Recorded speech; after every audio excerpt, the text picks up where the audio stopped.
मंगलम भगवान वीरो मंगलम गौतमो गणी मंगलम कुंद कुंदार्यो जैन धर्मोस्तु मंगलम सर्वमंगल मांगल्यम सर्वकल्याणकारकम प्रधानम सर्वधर्माणां जैनम जयतु शासनम। मैं नमो तीर्थनायक को, नमो ओंकार वाणी को, नमो कुंद प्रभु को जिन्होंने ओंकार धारण की। अहो उपकार जिनवर का कुंद का दिव्य वाणी का, जिन कुंद ध्वनि दाता उनका हान स्वामी का। चिदानंदिक रूपाए जिनाए परमात्मने, परमात्म प्रकाशाय नित्यं सिद्धात्मने नमः।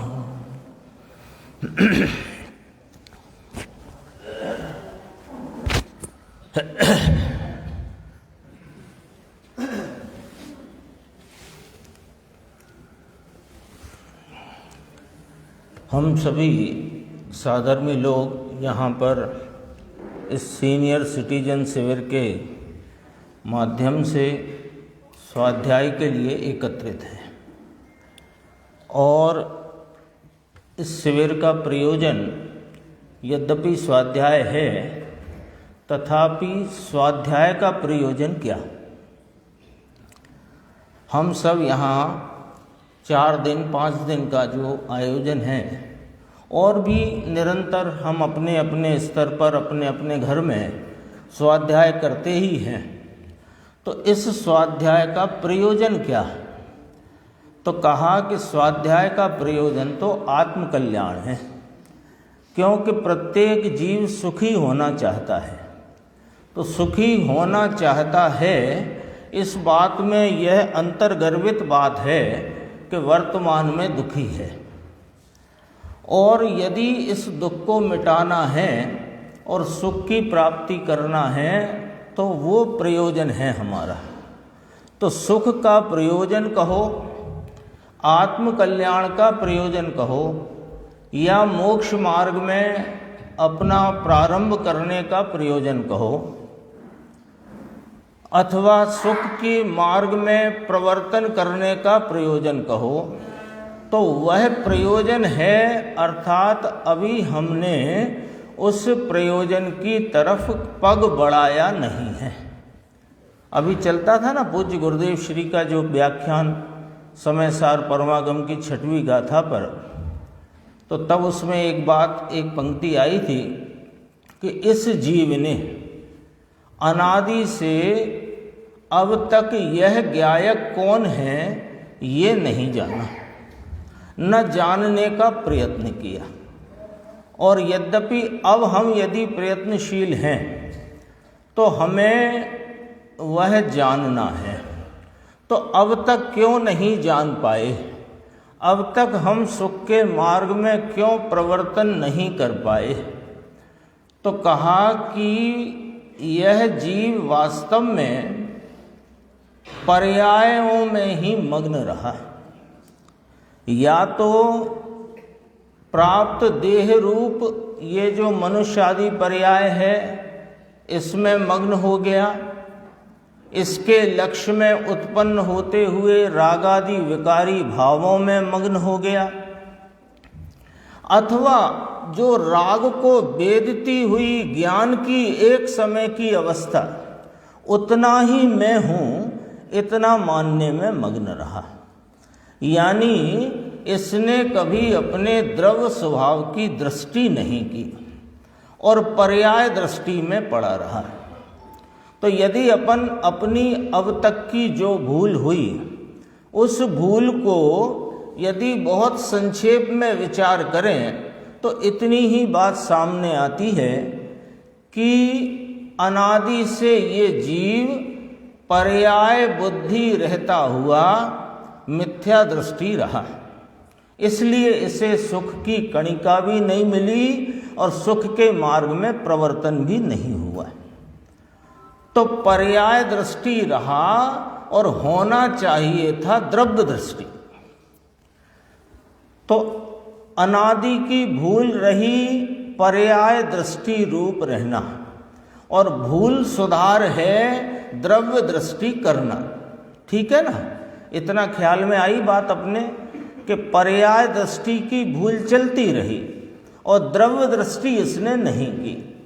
तो ये एक बात अपने सामने स्वतः स्पष्ट हो जाती है कि पर्याय दृष्टि रहना भूल है और पर्याय दृष्टि छोड़कर द्रव्य दृष्टि कर लेना वह भूल से छूट जाना है और सुख के मार्ग का प्रारंभ होगा। तो द्रव्य पर्याय दो ख्याल में आए कि नहीं आए अपने, ये द्रव्य और पर्याय, यद्यपि कि वस्तुपने द्रव्य पर्याय एक ही वस्तु है। मैं आत्मा और मेरा वर्तमान परिणाम ये एक वस्तु है। यदि अभी तक वह रागादि मलिन भावों में परिणमता रहा तो भी वह पर्याय और मैं द्रव्य एक वस्तु, और यह मलिनता छूटकर पर्याय में स्वभाव का अनुभव हुआ, जैसा अभी चलता था छठवीं गाथा में, उपासित होता हुआ शुद्ध है। तो जिस पर्याय ने इस आत्मा को शुद्ध जाना, जिस पर्याय ने शुद्ध जाना तो उसके लिए शुद्ध है। तो वस्तु तो पहले ही शुद्ध है, अभी तक जाना नहीं था। तो जानने वाली पर्याय और त्रिकाल रही वस्तु, ये दो जो हैं ये भी एक वस्तु है। एक वस्तु है, यानी द्रव्य और पर्याय वस्तुपने एक है, तथापि उनमें भाव भिन्नता है। यदि भाव भिन्नता नहीं तो अनादि का बंध मार्ग और बंध मार्ग से छूटकर जो मुक्ति मार्ग का प्रारंभ और मुक्ति, ये दो भाव कैसे बनेंगे? क्योंकि पर्याय दृष्टि छोड़े और द्रव्य दृष्टि करे तो दो भाव आते ना, स्पष्ट होती है बात कि दो हैं कोई भाव इस वस्तु में, जिनमें ये द्रव्य भाव को नहीं पहचान कर उसको लक्ष्य में नहीं लेता, इसलिए यह अनादि से दुखी है। तो अपने सामने प्रश्न उठता है कि द्रव्य पर्याय की भिन्नता किस प्रकार है, वो हमें समझना होगा। और पर्याय पर से दृष्टि छोड़कर द्रव्य स्वभाव की दृष्टि करना है तो द्रव्य स्वभाव का क्या स्वरूप है, वह वस्तु का क्या स्वरूप है जो हमें दृष्टि का विषयभूत कहें उसे, अथवा लक्ष्य में लेने लायक जो स्वरूप है वो क्या है, इसकी चर्चा अपन योगेंद्र देव आचार्य भगवान के परमांत प्रकाश नाम का ग्रंथ और उसकी 68वीं गाथा से प्रारंभ करेंगे। और चूँकि मेरा तो कुछ स्वाध्याय का ऐसा क्रम और शैली है कि मैं साथ के साथ गुरुदेव श्री का जो व्याख्यान में स्पष्टीकरण आता है वो साथ के साथ लेते हैं। तो पहले अपन गाथा सूत्र जो दोहे के रूप में है, दोहा सूत्र पढ़ते हैं। णवियोपजई णविमरई बंधुण मोख करे, जियो पर मथे जोया जिन वरुए उभणे। हिंदी हरिगीत पढ़ता हूँ मैं। नहीं जन्मता मरता भी नहीं, बंध मोक्ष भी नहीं करे, यह परमार्थ कथन है योगी, ऐसा शी जिन देव कहें। आचार्य योगेंद्र देव जिन देव कहते हैं, यह साक्षी लेकर के यहाँ बात करते हैं। देखो इसकी उत्थानिका है, शुद्ध निश्चय नैसे आत्मा जन्म मरण बंध और मोक्ष को नहीं करता है, जैसा है वैसा ही है, यह इस गाथा में निरूपण करते हैं। देखो क्या कहना है कि शुद्ध निश्चय नय से, तो शुद्ध निश्चय नय कहने से ऐसा नहीं लगना चाहिए कि व्यवहार से तो करता होगा,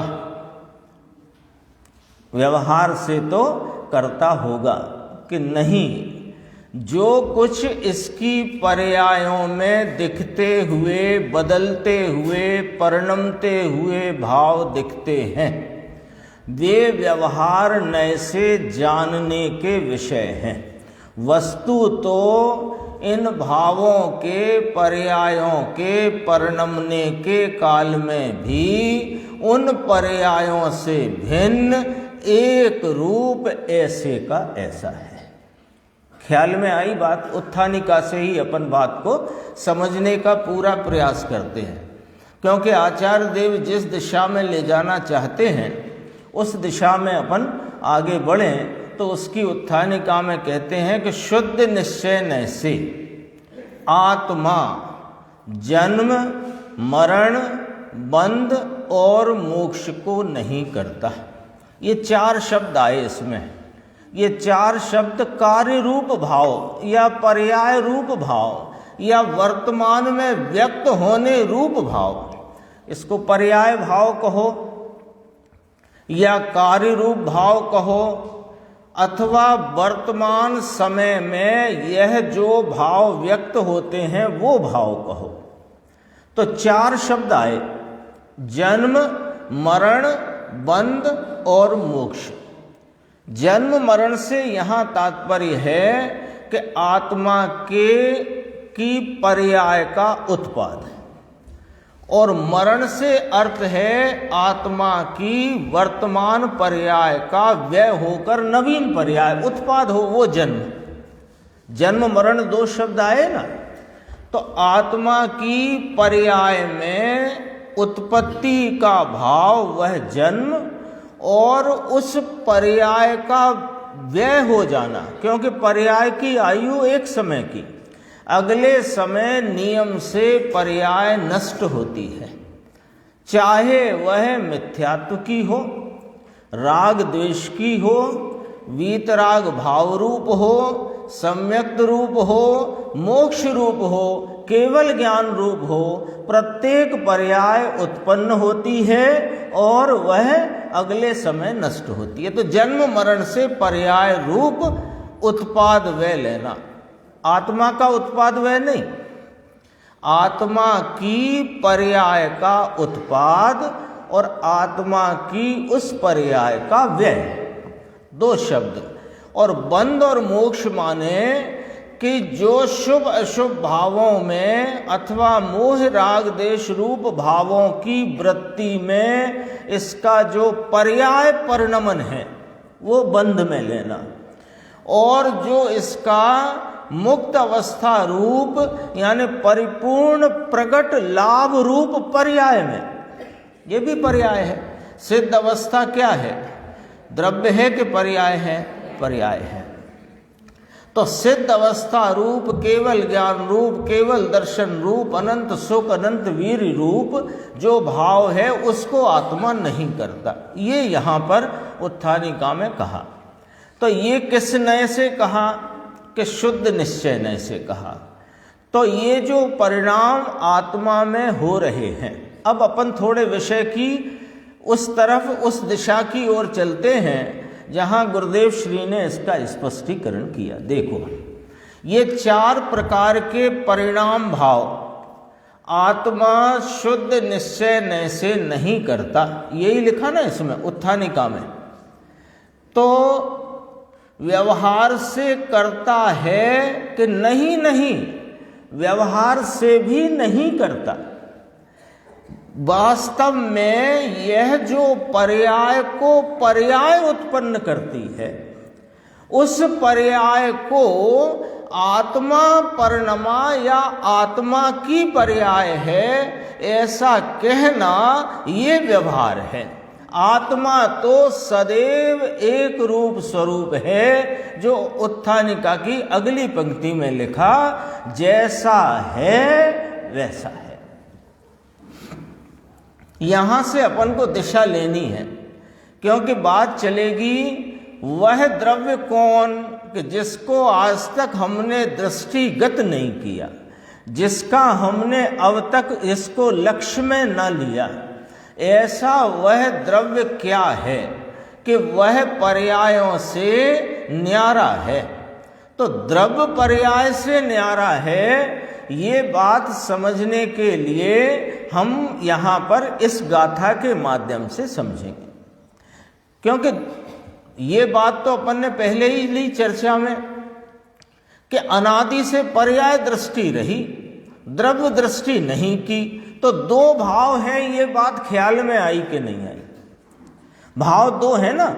एक जगह दृष्टि रखी पर्याय भाव पर, तो पर्याय भाव पर दृष्टि रखने से अनादि से संसार चला आया, और यदि इस संसार से छूटना है तो द्रव्य दृष्टि करना है। यही बात छठवीं गाथा में उत्थानिका में पूछी गई थी, वह शुद्ध आत्मा कौन है जिसका स्वरूप जानना चाहिए।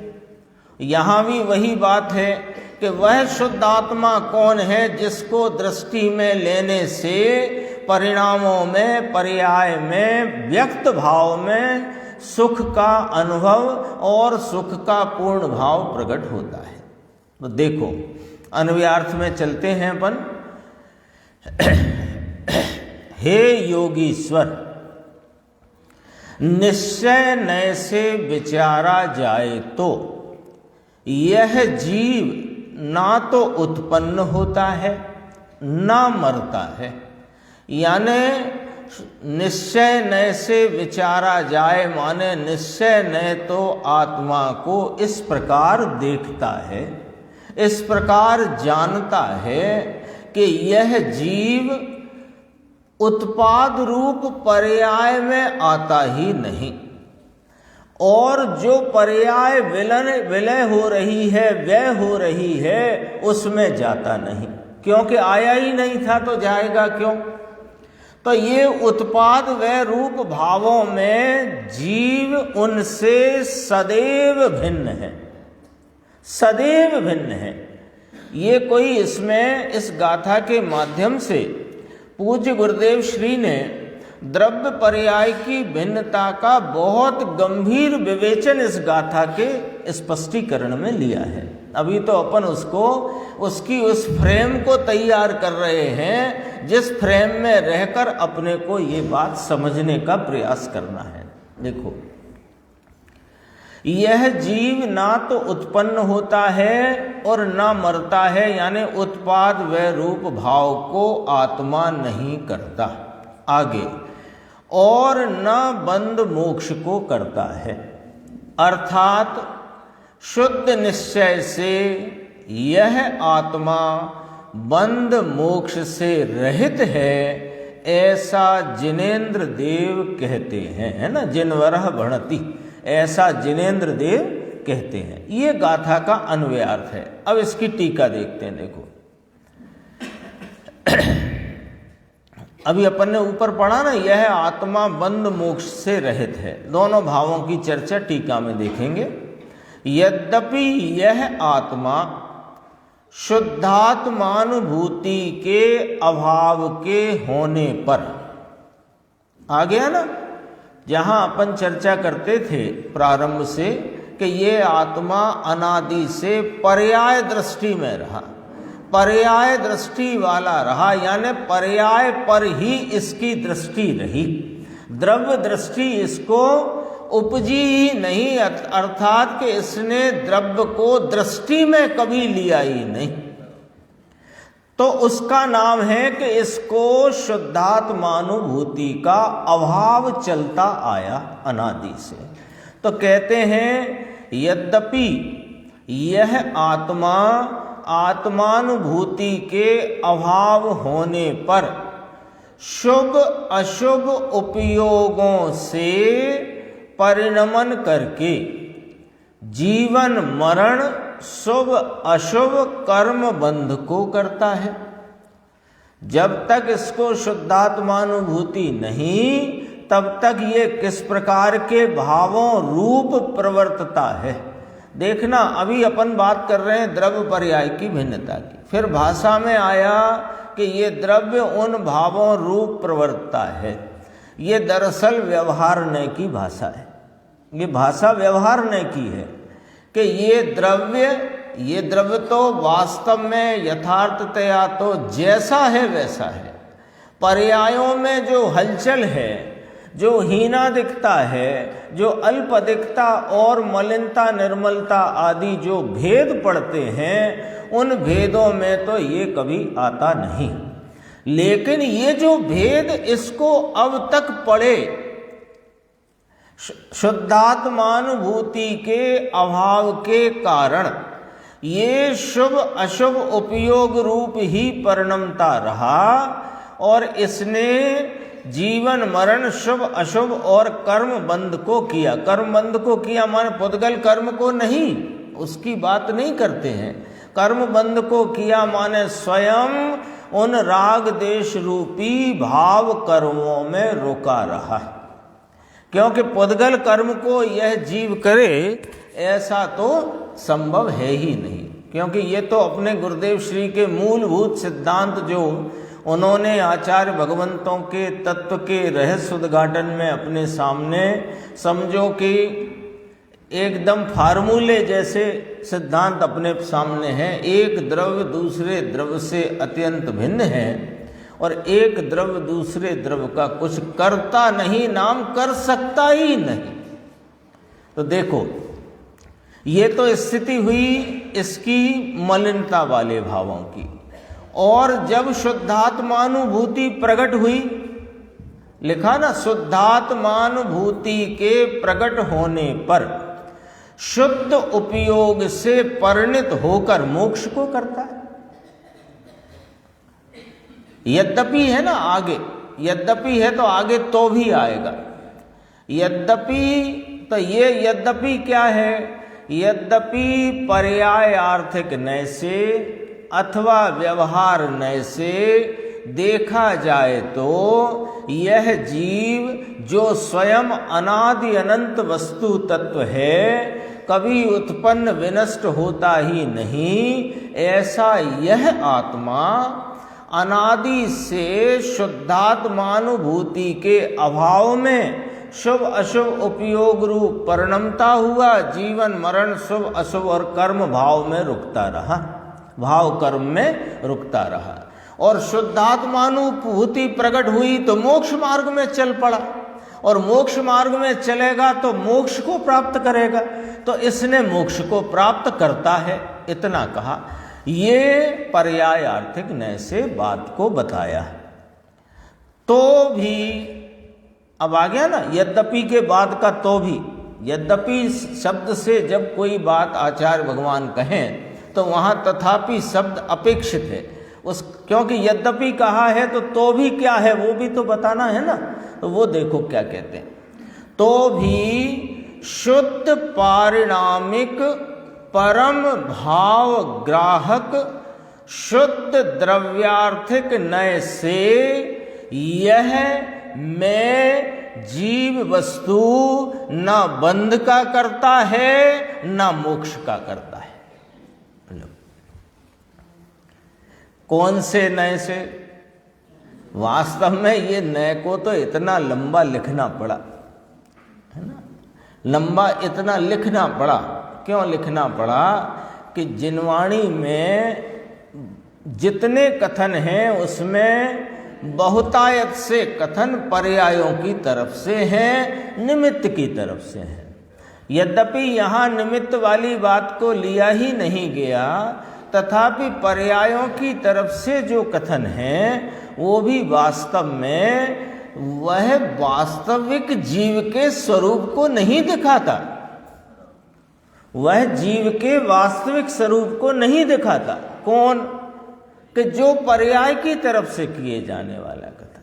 तो जिनवाणी में अधिकांश तो पर्याय की तरफ से या निमित्त की ओर से कथन है, और जब यह मूल बात, असली बात, जीव का वास्तविक स्वरूप जब बताना हो तो ये आचार्य परमात्मा को लिखना होता है कि शुद्ध पारिणामिक, ये लिखा ना पहले में पहला शब्द, शुद्ध पारिणामिक, यानी जो कभी अशुद्धता को प्राप्त ही नहीं हुआ ऐसे द्रव्य स्वभाव।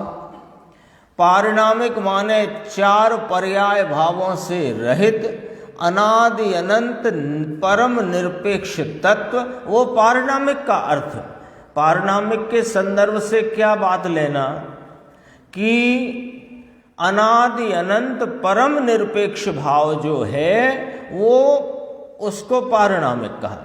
तो शुद्ध पारिणामिक परम भाव को ग्रहण करने वाला जो शुद्ध द्रव्यार्थिक नय है, उससे तो यह मैं जीव न बंध का करता हूं न मोक्ष का करता। ये बात यहां पर रखी। आगे इस टीका में प्रश्न लिया है कि ऐसा कथन सुनकर शिष्य ने प्रश्न किया कि हे प्रभु, शुद्ध द्रव्यार्थिक स्वरूप शुद्ध निश्चय नय से मोक्ष का भी यह जीव करता नहीं, तो फिर ऐसा समझना चाहिए कि शुद्ध निश्चय नय से मोक्ष होता ही नहीं। तो जब मोक्ष नहीं तो मोक्ष के लिए प्रयत्न क्यों करना? इसका समाधान आचार्य परमात्मा देंगे दृष्टांत पूर्वक। संक्षेप में मैं बताता हूं, फिर इस टीका के इस अंश को अपन आगे की स्वाध्याय में लेंगे। अभी इतनी जो चर्चा अपनी आई उस पे गुरुदेव श्री क्या कहते हैं, उनका क्या स्पष्टीकरण है वो अपन देखेंगे। ये जो प्रश्न आ गया कि जब मोक्ष है ही नहीं, यह है ना, यह जीव शुद्ध निश्चय नय से मोक्ष का भी करता नहीं, तो जब मोक्ष है ही नहीं तो फिर मोक्ष के लिए प्रयत्न क्यों करना?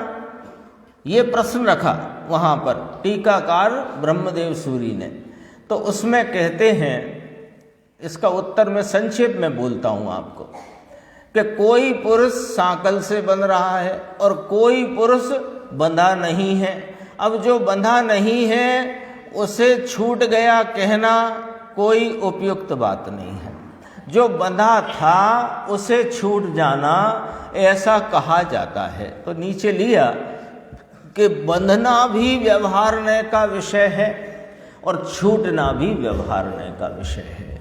वास्तव में शुद्ध निश्चय नय से तो न बंध है न मोक्ष है। इस चर्चा को अपन लेंगे आगे की स्वाध्याय में। अभी अपन जरा गुरुदेव की जो बात है उसको लेते हैं, क्योंकि अब अपन उस बात पे आते हैं जो अपना मूल विषय, जहाँ से अपन ने प्रारंभ की बात, कि इस जीव ने अनादि से पर्याय दृष्टि पज्जय मूढ़ा रहा, मिथ्या दृष्टि रहा, द्रव्य दृष्टि नहीं की। तो द्रव्य और पर्याय दो भाव अपने सामने स्पष्ट दिखते हैं। यदि दो नहीं तो फिर ये बात आई किधर से?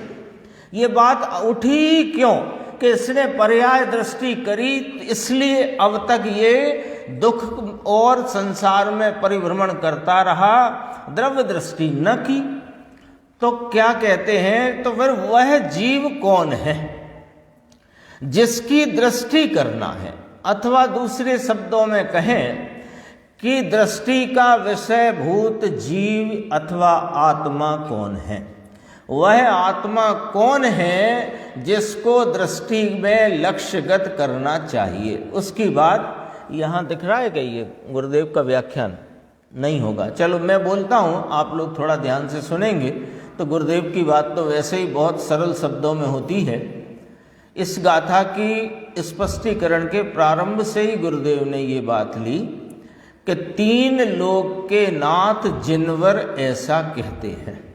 ये लिया ना, जिनवरु एवं भणे, तीन लोक के नाथ जिनवर ऐसा कहते हैं कि जिसे हम जीव कहते हैं। तीन लोक के नाथ जिनेंद्र परमात्मा सर्वज्ञ देव जिसे कहते हैं कि जिसे हम जीव कहते हैं, वह जीव उत्पन्न नहीं होता, पर्याय में नहीं आता, पर्याय को व्यय नहीं करता, यह उसे हम जीव कहते हैं।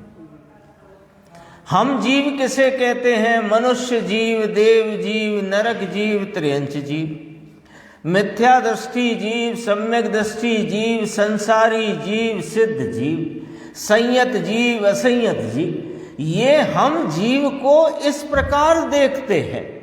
और जिनेंद्र परमात्मा कहते हैं कि भाई हम तो उसे जीव कहते हैं कि जो पर्याय में आता नहीं, पर्याय को उत्पन्न करता नहीं, पर्याय को व्यय नहीं करता,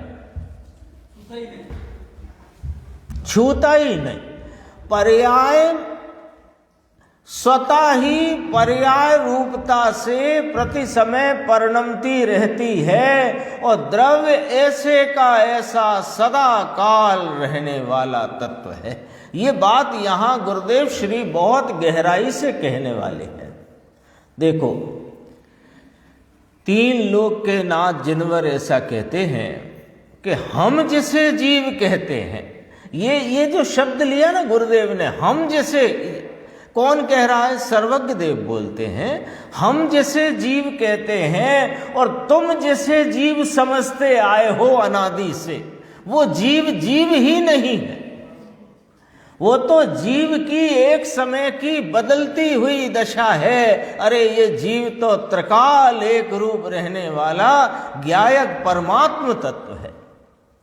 तो जिनेंद्र परमात्मा कहें कि वह जीव तो वह है जो उत्पन्न नहीं होता, पर्याय में नहीं आता, पर्याय को व्यय नहीं करता, उसे हम जीव कहते हैं कि वह बंध को नहीं करता और मोक्ष को और मोक्ष के कारण रूप मोक्ष मार्ग को नहीं करता। लो, ये सारा जितना सिस्टम है अनादि से, अभी था ना अपन सुनते थे छठवीं गाथा के, तब कहा था अनादि बंद पर्याय के वश दुर्यंत कषाय चक्र के वश होकर के ये शुभ अशुभ भावों में परिणमता हुआ भी यह जीव उस रूप नहीं हुआ। तो गुरुदेव ने याद किया, जयचंद जी छावड़ा पंडित, पुराने पंडित, वो ऐसा अर्थ करते हैं कि जड़ रूप नहीं हुआ। आया था ना। तो ये शुभ अशुभ भावों रूप होना, उसका नाम जीव ही नहीं है। और शुद्ध भाव रूप होना, उसका नाम भी जीव नहीं है। बंध रूप भावों का नाम जीव नहीं है। मोक्ष रूप भाव का नाम जीव नहीं है। और मोक्ष के कारण रूप मोक्ष मार्ग रूप निर्मल परिणामों में परिणमने वाले जो भाव हैं, उसका नाम भी जीव नहीं है। देखो, ऐसा प्रभु, यह मैं ऐसा प्रभु जो पर्याय में आता नहीं, पर्याय को व्यय करता नहीं, चैतन्य धातु को धारण करता हुआ, धातु यानी स्वभाव से धार करके रखा हुआ ऐसा जो त्रिकाली तत्व है, उसे जिनवर कहते हैं कि यह जीव है। अब देखो, त्रिकाली तत्व को जीव कहा और एक एक समय की मोक्ष पर्याय उसे जीव न कहा। एक एक समय में वर्तने वाली जो शुद्धता की, वीतरागता की धारा का वृद्धिमानपना जिसे मोक्ष मार्ग कहते हैं, उसे जीव नहीं कहा। जीव जिनेंद्र परमात्मा ने किसको कहा?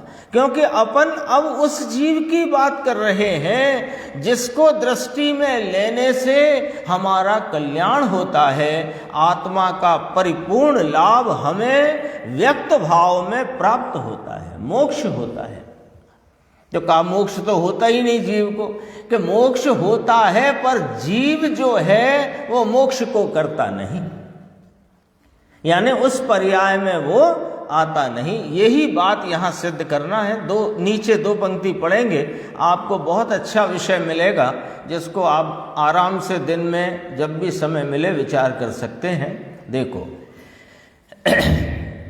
चैतन्य धातु को धारण करता, स्वभाव से धार कर रखा हुआ ऐसा जो त्रिकाली तत्व, उसे जिनवर कहते हैं। ये ऐसा जो जीव है वह जीव है। इसमें देखो नीचे गुरुदेव कहते हैं 68 गाथा का वो सूत्र पढ़ने के बाद, हे योगी, तीन लोक के नाथ उसे जीव कहते हैं। समझ में आया कि जो सम्यक दर्शन का विषय जो जीव है, दृष्टि का विषय जो जीव है, जिसको दृष्टि में लक्ष्यगत करने से इस जीव के अनादि दुख टल करके सुख की कणिका प्रकट होगी और वही सुख बढ़ करके पूर्ण सुख के भाव को देगा, वह कौन सा तत्व है जिसका आलंबन लेना चाहिए? वो कौन सा तत्व है जो दृष्टि में लक्ष्यगत करना चाहिए? तो कहते हैं कि वह जीव नहीं मोक्ष की पर्याय को करता, नहीं मोक्ष को करता, मोक्ष मार्ग को नहीं करता।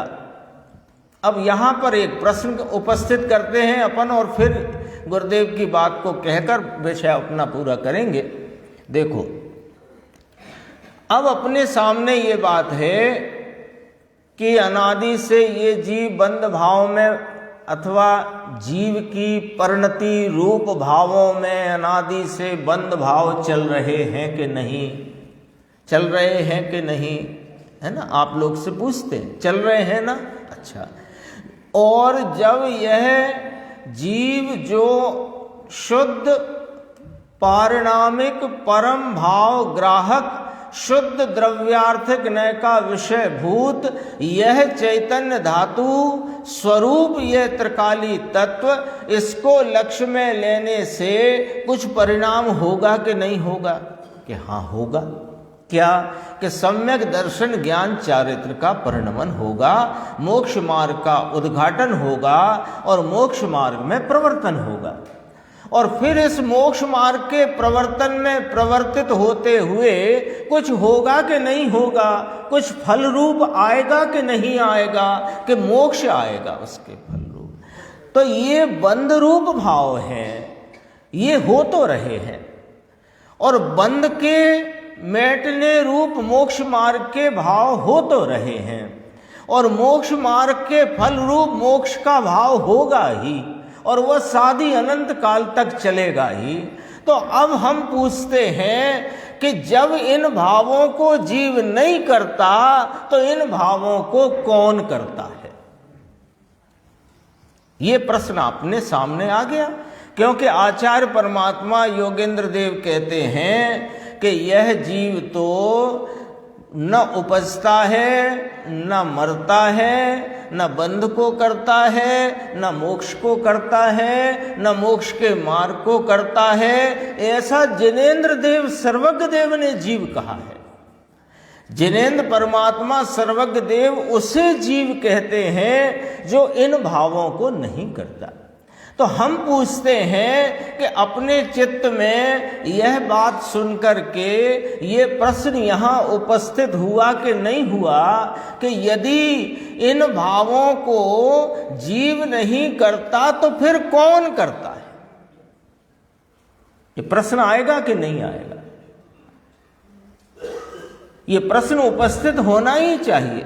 यदि हम इस बात को पढ़ें, 68वीं गाथा के भाव को पढ़ें, उसके अन्वयार्थ को भी पढ़ा अपन ने, उसकी टीका का भी एक अंश अभी अपन ने पढ़ा, तो ये बात अपने आप आती है प्रश्न रूप से कि फिर इन भावों को कौन करता है, इन पर्यायों को कौन करता है, शुभ अशुभ पर्यायों को कौन करता है, शुद्ध पर्याय को कौन करता है, शुद्ध पर्याय की बढ़वारी होते हुए बढ़ते हुए भावों को कौन करता है, और पूर्ण शुद्धता के भाव को कौन करता है, ये प्रश्न अपने सामने हैं। तो गुरुदेव श्री उत्तर देते हैं कि उस पर्याय को पर्याय करती है। उस पर्याय को द्रव्य नहीं करता है, उस पर्याय को पर्याय करती है। और वह पर्याय इसमें और लिया आगे कि सम्यक दर्शन की पर्याय को जीव नहीं करता। तो हमें जो अभी स्वाध्याय करते हुए अपने आत्महित के कार्य में लग करके ऐसा अंतरंग में चलता है कि हम भी सम्यक दर्शन प्रकट करें, तो कहते हैं कि तुम जो जीव हो ना, वो तुम सम्यक दर्शन की पर्याय को नहीं करते। सम्यक दर्शन की पर्याय को तो पर्याय करती है।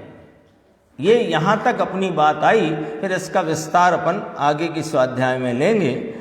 और अपना जो दृष्टि का विषयभूत यह ज्ञायक तत्व है, इसका कैसे वह दृष्टि में आए, इसकी चर्चा अपने जीवन में सार्थक हो और हम सभी उस दृष्टि के विषय को, उस ज्ञायक तत्व को अपनी दृष्टि में प्रकट करें, ऐसी मंगल भावना है। शेष